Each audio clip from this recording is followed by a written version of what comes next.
Isidora, St. Francis and St. Anthony. So today we celebrate three Franciscan blesseds, three different periods of time, but all three from the Middle Ages. I'm not going to talk about all three of them, otherwise this will be longer than I was wanting to do as far as a little fervorino, they're called, a little short sermon. There were three of them. One of them was Blessed Christopher. He lived in the time of St. Francis. He was already a priest before the Franciscans even started, but he was received into the Franciscan order by St. Francis and sent to France to found the order in France, the Franciscans, and he in fact was given many spiritual gifts and visions. He was very penitential, but very kind, as was the second one, Blessed Baltazar, who was living later than him, but a man of great penance. He was a professor, a teacher of theology, but also a contemplative, and joined the life of penance with a life of great kindness. Both of those were known for their kindness to the poor, kindness to sinners, winning many people to Christ by their kindness, by their patience with those who were great sinners. The third one is the one I want to talk about, Blessed Thomas of Florence. He was a quite interesting fellow. He was born in Florence, Italy. He was the son of a butcher. He lived in the late 300s. He died in the 1400s, mid-1400s.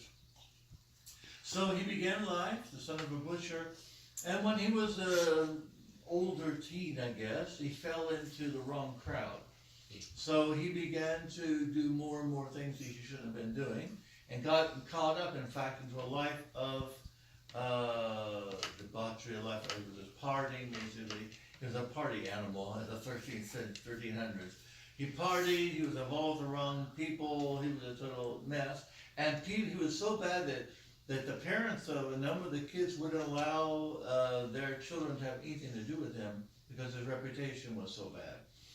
Then they fell from that to even worse. So he found a rich patron in Florence who also was an evil man and was moving him to do more and more evil things, things which were in fact illegal.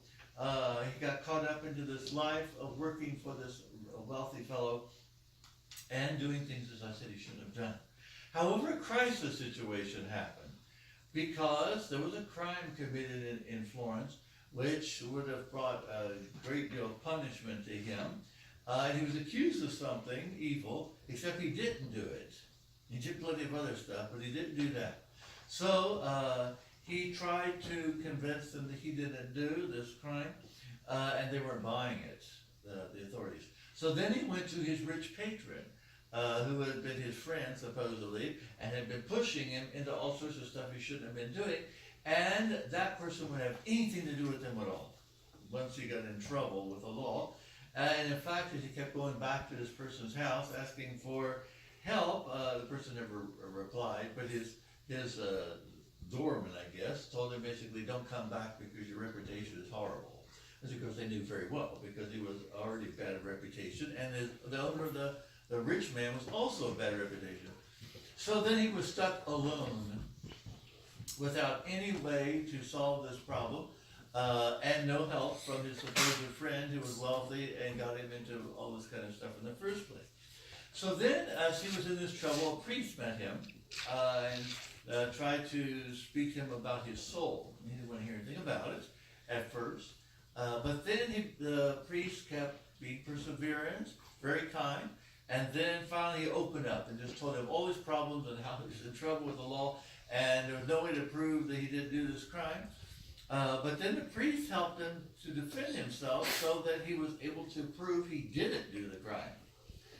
And when that happened, he began to take very serious thought about what his life had been before.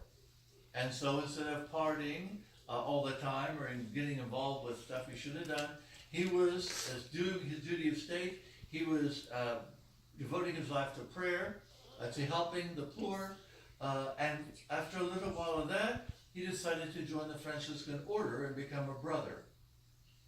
Outside of Florence, so Florence is in a valley, and outside the valley, you can almost see Florence from it, there's a mountain, a large hill, On top of that hill is this town called Fiesole. Fiesole had a Franciscan monastery which was quite strict. In fact, it was trying to restore the Franciscan order to its former greatness as far as the following of the rule, and he petitioned to join that monastery. And they took a little time figuring out whether they wanted to take him or not because of his former reputation, whether he was really serious, but finally they did. And there he began to progress in sanctity of life.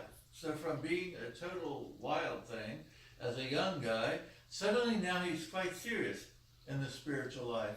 And he was so serious that even though he was only a lay brother, he wasn't a priest, that monastery put him in charge of the novices to train the next generation of priests and brothers.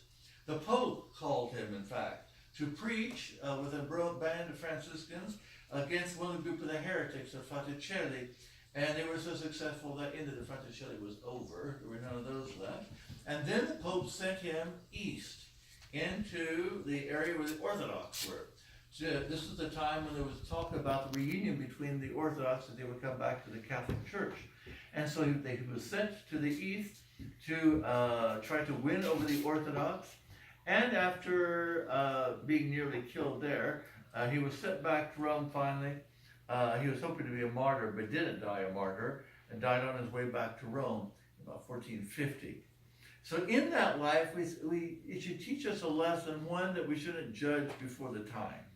Because here's someone who started out really bad, with many problems, in the wrong crowd, doing all sorts of evil things, and God's grace intervened, and he went from that to being one sent even by the Pope to convert the Orthodox of the East. Quite a change.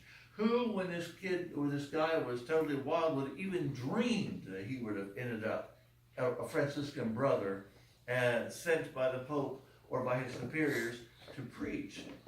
They would have thought this guy's a loser, it's over with him, and he's going to, the apple, basically, he starts out rotten, he's going to end up rotten.